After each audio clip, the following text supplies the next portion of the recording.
The reason I love the wilderness so much and being in the wilderness is because I think it is the single greatest source of human inspiration.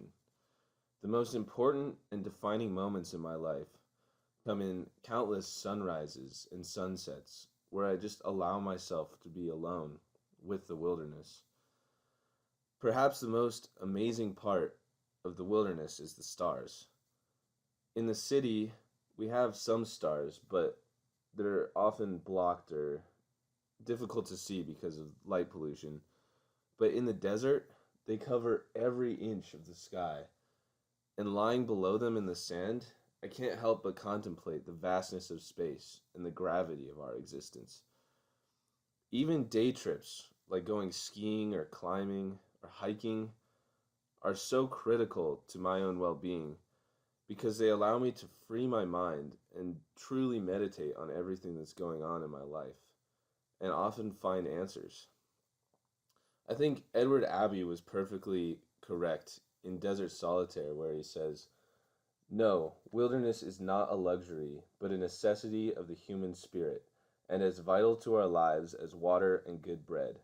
A civilization which destroys what little remains of the wild, the spare, the original, is cutting itself off from its origins and betraying the principle of civilization itself." In the modern world, wilderness is becoming increasingly rare. We shut ourselves off in buildings with right angles everywhere, in squares with white paint and fluorescent lights. As I mentioned before, light pollution blocks us off from seeing the stars. We no longer see them in the incredible ways that our ancestors would have. Moments like sunrises and sunsets that are so important to me are so hard to find because we're always surrounded by cars and screens. We don't have the opportunity to be alone with the world and observe it in its natural state as much as we should. This leads me to ask exactly what is lost when we don't have these kinds of inspiration around us. Um, it's interesting to see things like biomimicry in science and bio-inspired design that are starting to realize that the Earth has been around for billions of years, and evolution has been around for a couple billion years. And the Earth has found out answers to some of our deepest problems. Uh, Even spider silk is thousands of times stronger than steel, but far stretchier than a rubber band. And it's really interesting to see as scientists look to the Earth for inspiration, as it is far more wise than we are, having only been around 1,000 years.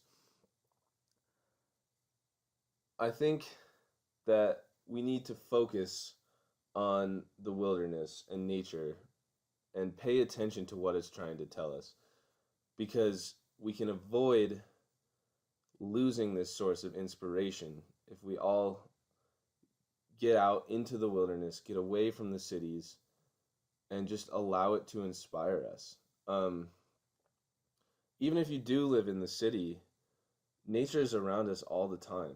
There are trees everywhere, and you just have to pay attention to them and what they're trying to tell you, because there is so much that can be learned from even a blade of grass.